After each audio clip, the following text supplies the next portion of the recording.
I still remember that morning vividly. The moment when my entire world shattered. If someone had told me that a heart could break from just a few words, I would have never believed it. Until I witnessed the man I loved most walk out the door, leaving me and our newborn twins behind. I once believed that love could overcome any obstacle. That as long as we were together, nothing could tear us apart. But I was wrong.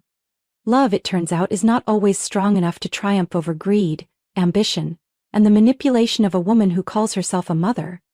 That was the day I realized that my children and I had never truly belonged in his world. I met Daniel on an autumn afternoon when golden leaves covered the small streets of New York. I was an interior designer, newly moved to the city in search of opportunities after graduating from college. As for him, Daniel Montgomery, he was the heir to the Montgomery & Co. real estate empire, a powerful family that owned luxury properties stretching from Manhattan to Los Angeles.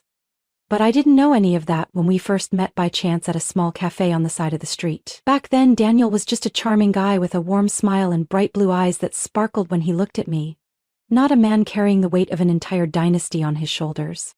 We fell in love quickly, the way young couples often do when they are filled with passion and hope. Daniel wasn't like other wealthy men. He never flaunted his money, never acted distant or arrogant.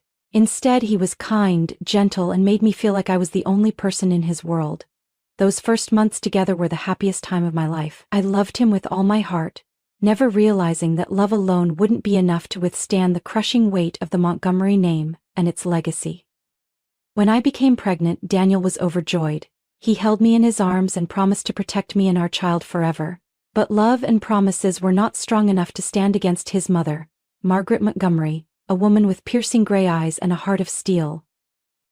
I still remember the first time I met her, just a week after Daniel found out I was pregnant. She invited us to a lavish party at the Montgomery estate, where crystal chandeliers illuminated walls adorned with paintings by famous artists. The moment I stepped inside, I knew I didn't belong there. The women in their extravagant evening gowns eyed me with scrutiny. The men, mostly business associates of the family, barely acknowledged my presence as they moved through the grand room filled with power and prestige. Margaret Montgomery sat at the center of the room, a glass of red wine in her hand, her cold gray eyes scanning me from head to toe. She did not display immediate hostility, instead she wore a polite but utterly insincere smile. But I knew from that very first moment that she had already decided I was unworthy. "Daniel tells me you're pregnant," she said, her voice devoid of any real emotion. How unexpected. I didn't know how to respond. I tightened my grip on Daniel's hand, feeling the tension in his body. He forced a weak smile, trying to maintain a pleasant atmosphere, but I could see the worry in his eyes. Throughout the entire evening, Margaret said nothing more to me, but I knew this wasn't over. And just as I had feared, a few days later Daniel began to change. He became distant, lost in thought, frequently sleepless, and constantly receiving mysterious phone calls from his mother. When I asked, he simply reassured me that everything was fine, that I had nothing to worry about. But the unease inside me grew stronger with each passing day. By the time I gave birth to our twins, I was certain that something was wrong. Daniel was still there at the hospital, still smiling gently as he held our babies in his arms, but there was an invisible wall between us. A distance I couldn't cross. And then, on that fateful morning, I got my answer. Daniel stepped into our small apartment, his eyes hollow, his shoulders heavy as if he were carrying an entire mountain on his back. I was holding our newborns, gently rocking them to soothe their cries. When I saw him, I smiled, believing he had come to start our new life together. But that smile quickly faded when I saw the look on his face. "We need to talk," he whispered. I placed the babies in their crib and turned to him with growing concern. "What's wrong, Daniel?" He didn't answer immediately. He swallowed hard, his eyes avoiding mine. "I can't do this anymore," he finally said, his voice weak and trembling. "I just can't." My heart stopped. "Can't do what?" Daniel took a deep breath as if the words he was about to say would destroy everything. I have to leave." The air in the room turned ice cold. I could feel my heart shattering, each fragment piercing deep into my chest. "Leave?" I repeated, my voice barely a whisper. "What do you mean, Daniel?" He looked at me with tortured eyes, but there was no hesitation in his expression. He had already made up his mind. "My mother was right. he said, his voice thick with emotion. "We don't belong in the same world. I can't stay." Tears streamed down my face before I could stop them. I shook my head, refusing to believe what I was hearing. "You're leaving me? Leaving your own children just because she told you to?" Daniel didn't respond. In that moment, I realized that the man I loved was gone. In his place stood a coward, a puppet controlled by his mother, a man willing to trade his wife and children for the security of his inheritance. Daniel turned his back on me and walked toward the door. I wanted to scream, to run to him and beg him to stay, but my body was frozen in place. "I'm sorry," he said, but he didn't dare look back. The door slammed shut behind him, leaving me alone with our newborn twins and a shattered heart. I sat there, staring at the closed door where Daniel had just walked out. A part of me still hoped it would open again, that he would return and tell me this was all just a nightmare. But that didn't happen. In this tiny apartment, it was just me and my 2 newborns, completely unaware of the loss I was carrying.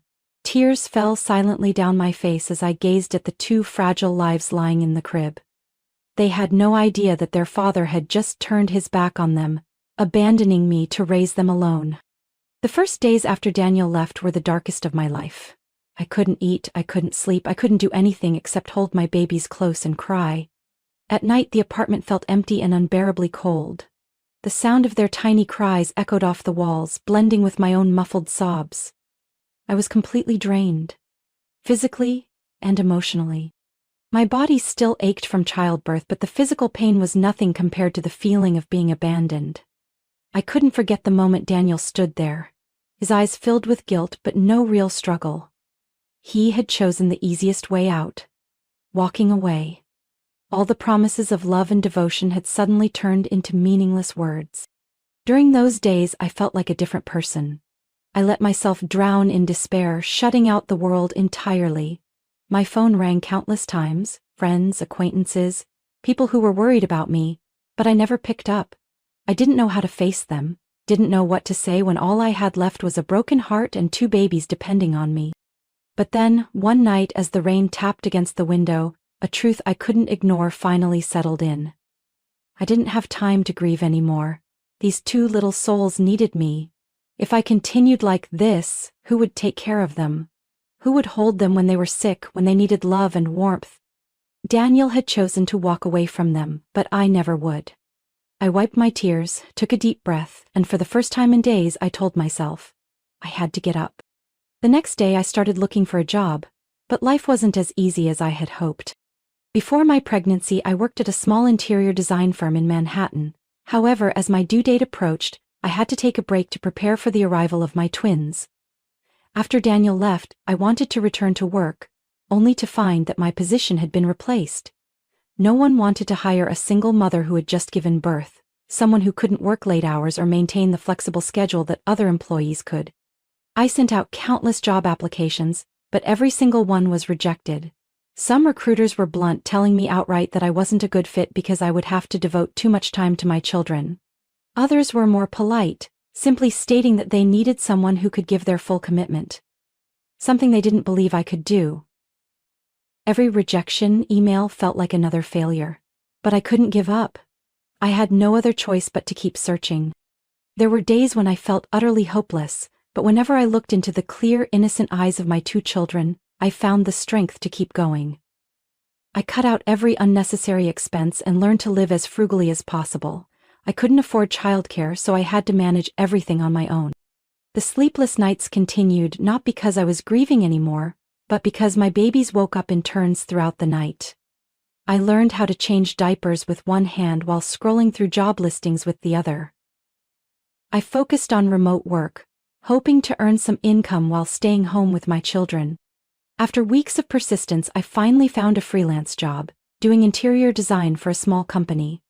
The pay wasn't great, but at least it covered our basic needs. I worked late into the night, after my children had fallen asleep, with nothing but the glow of my computer screen illuminating the dark room. The following months were a true battle. I was a mother, an employee, and the sole provider for my family. There were days when exhaustion weighed so heavily on me that I wanted to give up, but I couldn't. I had already lost so much. I couldn't afford to lose myself too. Gradually I realized that my pain wasn't as sharp as before. It was still there, lingering like a wound that hadn't fully healed, but it no longer controlled me. I was no longer the weak woman crying in the corner of a room. I was a mother of two, and I would not let life break me. I still didn't know what the future held, but at least I had started walking my own path, and this time I wouldn't let anyone decide my fate for me. I had grown used to long, sleepless nights. When my children finally drifted into deep sleep, I would sit in front of my computer, the pale blue light casting soft shadows on my tired face. Freelance interior design work barely covered our expenses, but I knew I couldn't keep living like this. I needed something bigger, something that truly belonged to me. The idea came to me one late afternoon as I was folding clothes for my twins. I realized that most children's clothing on the market looked the same, nothing special. The well-designed outfits were ridiculously expensive, while the affordable ones were poorly made. I thought to myself, why not create clothes that were both beautiful and comfortable for kids? I wasn't a fashion designer, but I had always loved creating things. When I was a child, my mother taught me how to sew tiny dresses for my dolls. She was no longer around, but those skills had stayed with me. So, I decided to give it a try. I borrowed an old sewing machine from my downstairs neighbor and started with simple pieces.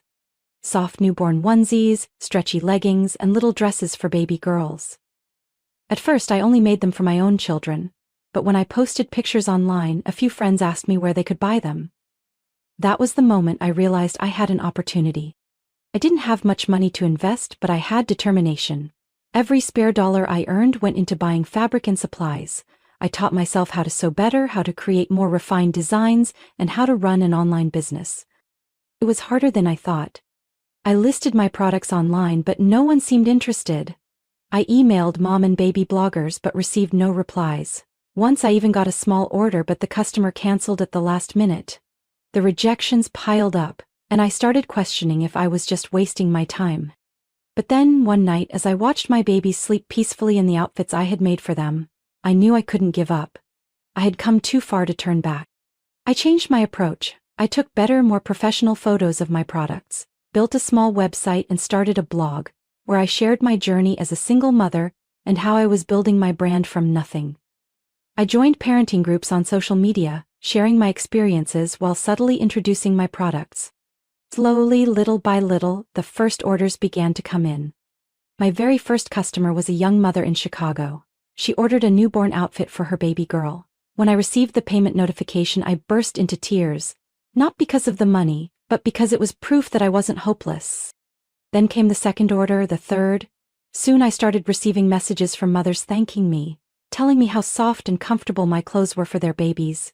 Some even sent pictures of their little ones wearing my designs, their tiny faces glowing with joy. I named my brand Little Blessings because that's exactly what my twins had given me.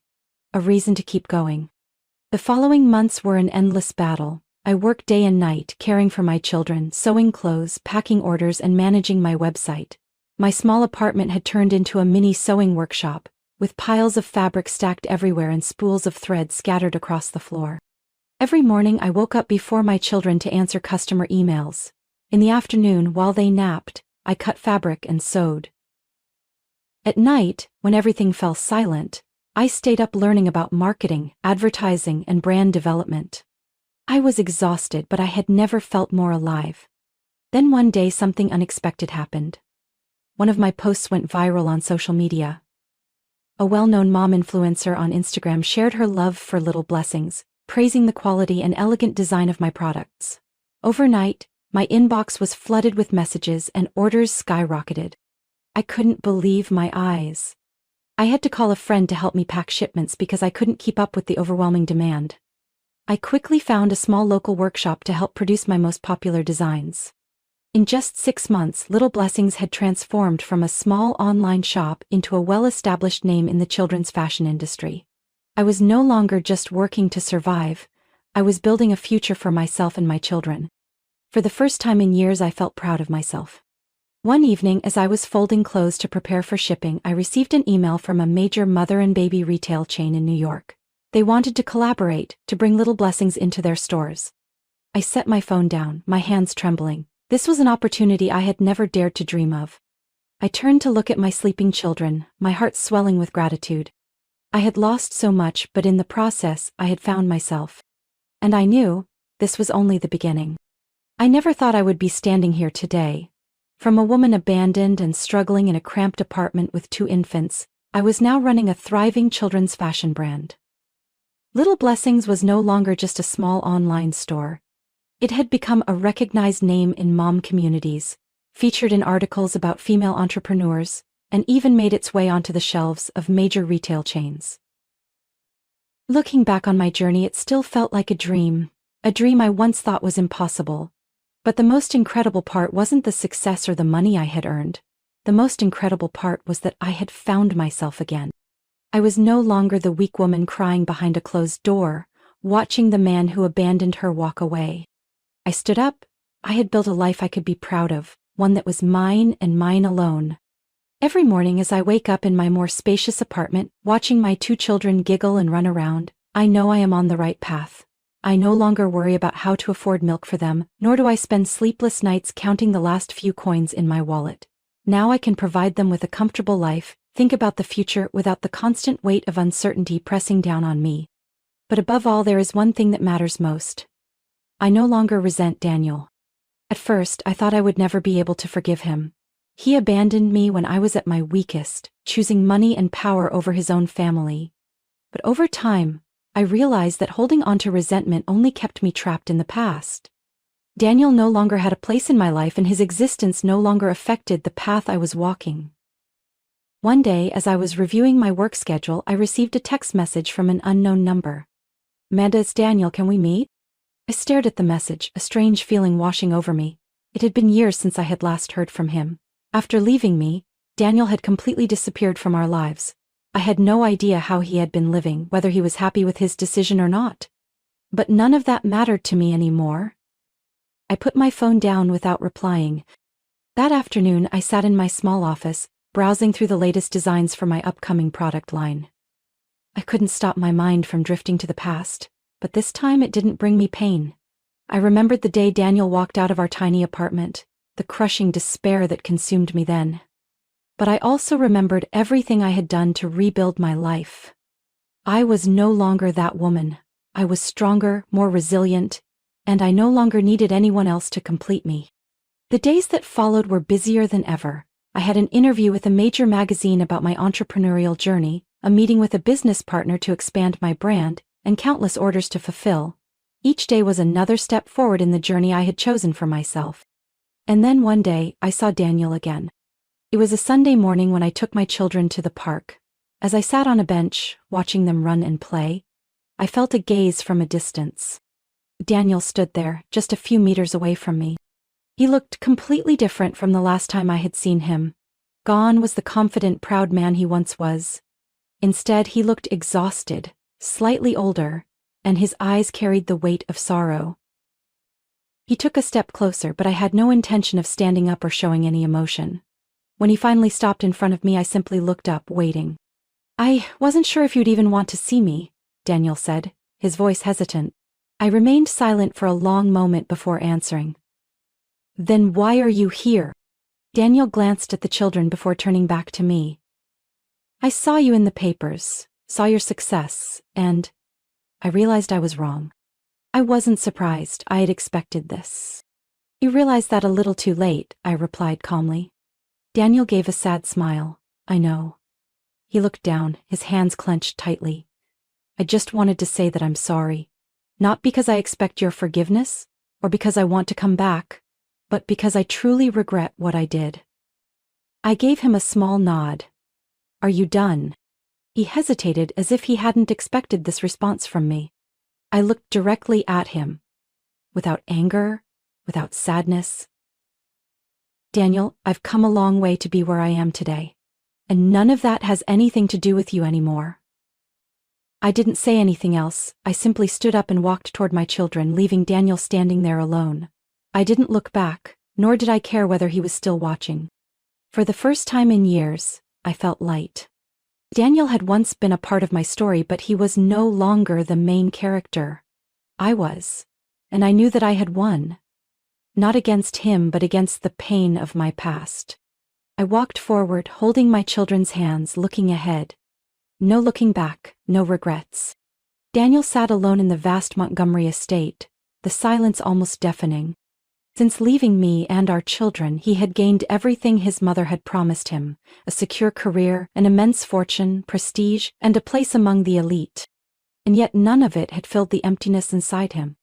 Lavish parties, high-profile business meetings, and luxury vacations, all of it passed by meaninglessly. When the spotlight faded, when the praises quieted down, Daniel was left alone in the suffocating silence. No one truly cared about him. No one loved him unconditionally, the way I once did. And then, one day, everything changed. Daniel was sitting in his office when the sound of my voice echoed from the large TV screen mounted on the wall. He flinched, his head snapping up. On the screen, I was being interviewed on a morning talk show, sitting across from a well-known host. "Your story is truly an inspiration to so many women out there," the host said with a warm smile. "From being a single mother abandoned by her husband to now building a successful children's fashion brand. Can you share a little about your journey?" I smiled softly, my gaze calm and full of confidence. A version of me Daniel had never seen before. "At first I didn't think I could do it," I said. "But I realized that if I didn't stand up for myself, no one else would. I had 2 children who needed me, and I couldn't let the past hold me back forever." On the screen, images of me and my children appeared. We were playing in a park, laughing, dressed in outfits I had designed myself. The host continued, "Your brand, Little Blessings, has made a huge impact in the children's fashion industry. What has been the most important lesson for you in this journey?" I smiled again. "The most important thing was learning to believe in myself. I am no longer the woman I used to be. No longer afraid, no longer dependent on anyone. I built my happiness on my own." Daniel felt his chest tighten, his eyes remained glued to the screen as if he couldn't believe what he was seeing. I had completely transformed. I was no longer the fragile woman he had abandoned. I wasn't just surviving, I was thriving. The final image before the segment ended showed me holding my 2 children, all 3 of us smiling radiantly. Daniel turned off the TV, but the images didn't leave his mind. He suddenly realized he had been wrong. So devastatingly, irreversibly wrong. For years he had tried to convince himself that he had made the right choice, that leaving me was the best decision. But now, seeing me happy and strong without him, he finally understood that he had lost the most precious thing in his life. He couldn't bear the thought that I had truly moved on without him. Without hesitation, Daniel grabbed his car keys and rushed out of the estate. He had no idea what he would say, no idea if I would even want to see him, but he couldn't continue living with this regret any longer. By the time he arrived at my apartment, the sky had darkened.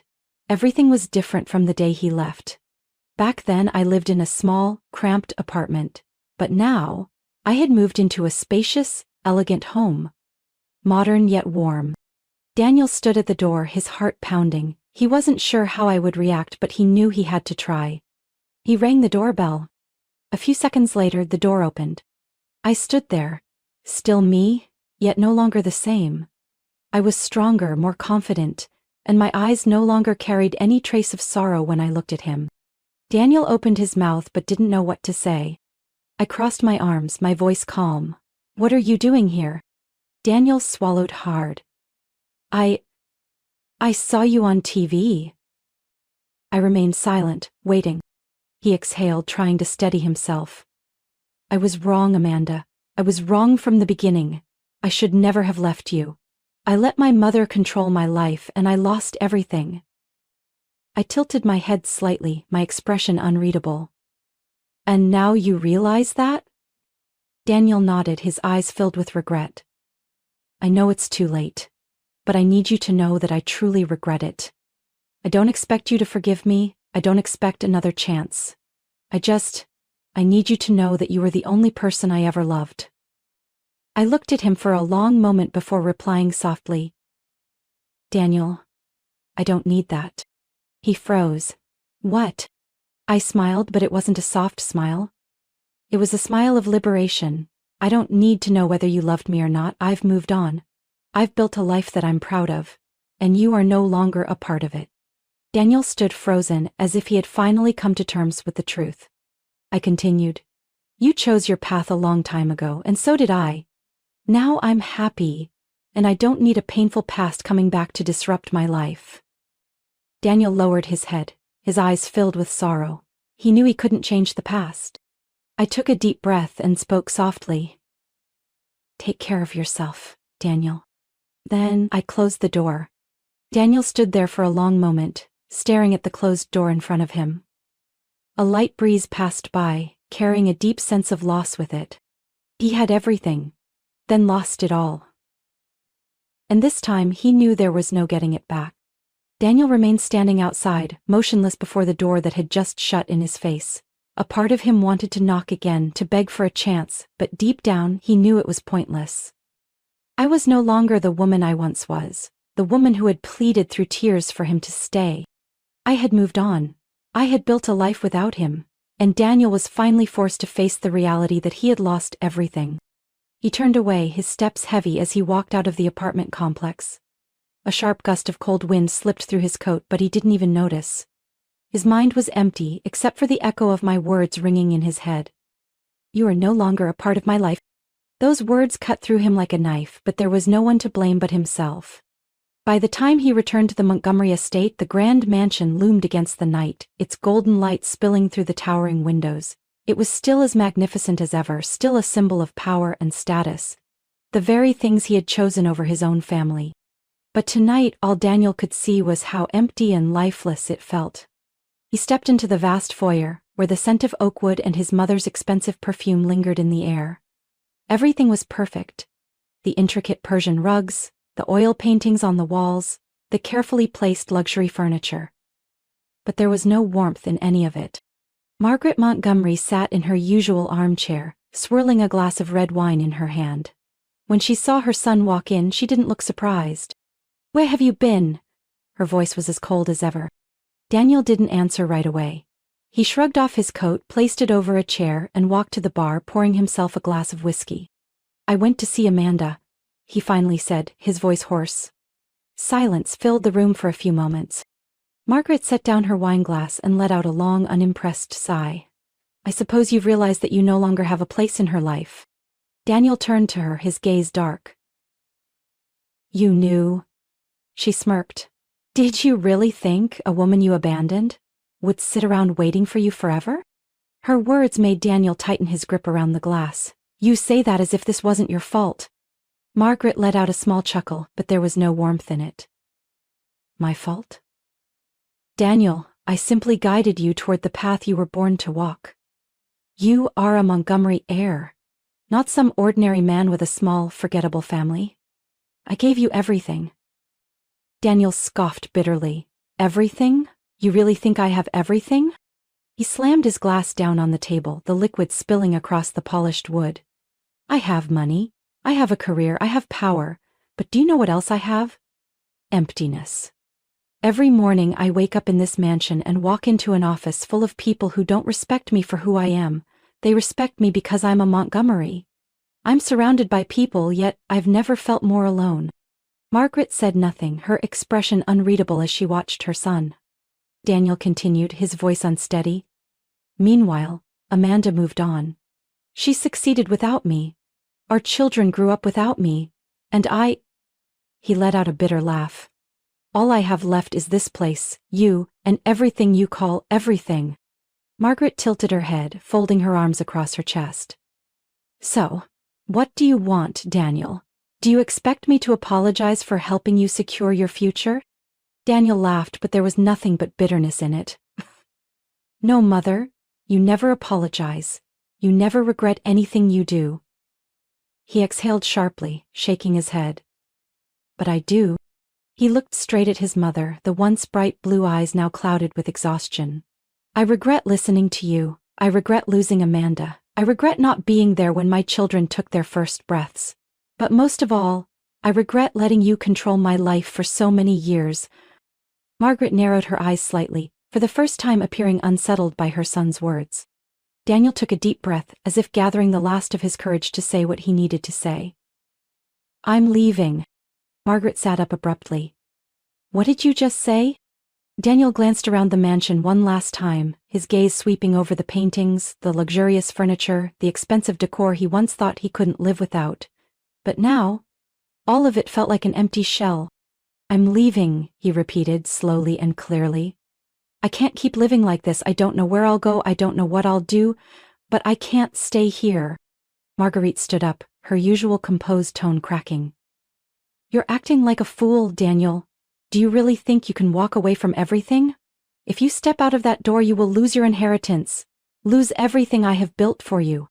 Daniel smiled, but it wasn't a smile of happiness. It was the smile of a man who had reached his breaking point. "You're right. If I leave, I'll lose everything. But you know what? I lost the most important things a long time ago." He turned, grabbed his coat, and walked out of the mansion. This time, no one ran after him, no one stood at the door to stop him. Only a solitary figure walked away from the extravagant world he once thought he couldn't live without. And for the first time in years, Daniel felt truly free. Morning sunlight streamed through the windows, filling my spacious yet cozy home with warmth. The sound of my children's laughter echoed through the air, blending with the soft aroma of freshly brewed coffee. I sat at my desk, fingers gliding over the keyboard, reviewing the latest contracts for Little Blessings, the brand I had built from nothing. I had come a long way to be here today. From a struggling single mother abandoned at her weakest, I had become a successful entrepreneur, featured in business magazines celebrating women in startups. Little Blessings was no longer just a small online store selling baby clothes. It had grown into a nationally recognized brand, with its products displayed in major retail chains across the U.S. I had even opened 2 flagship stores in New York and Los Angeles, where young mothers came to find beautifully designed clothing for their children. Every day I was busier than ever, yet I never felt tired.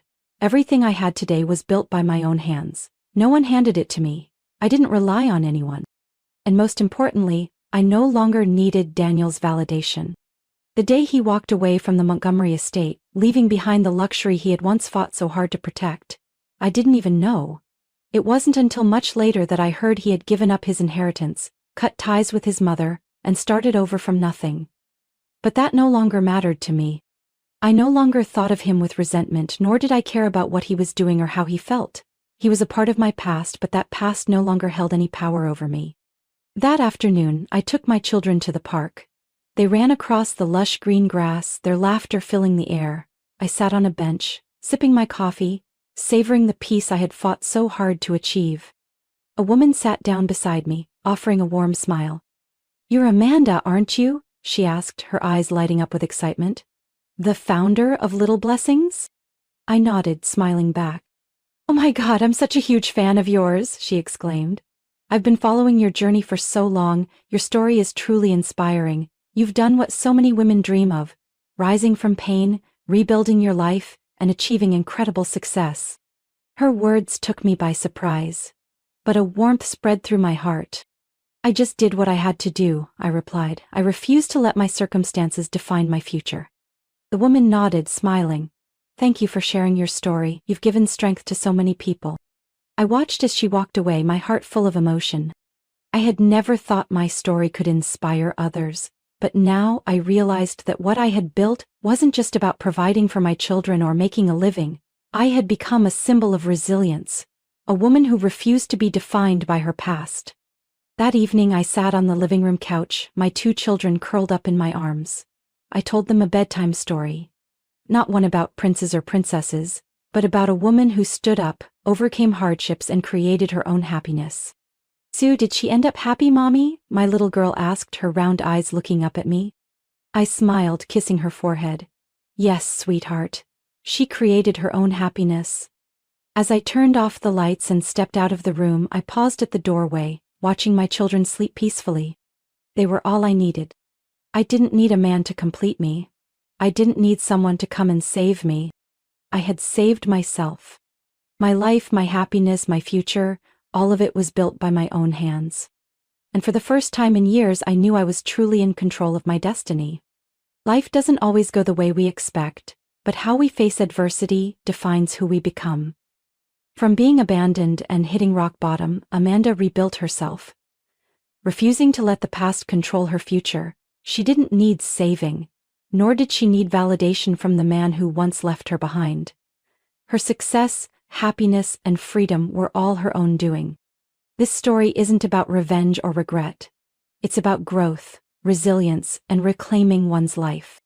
It stands as proof of the strength and determination of a woman in the face of adversity. What do you think about Amanda's journey? Do you agree with her decisions?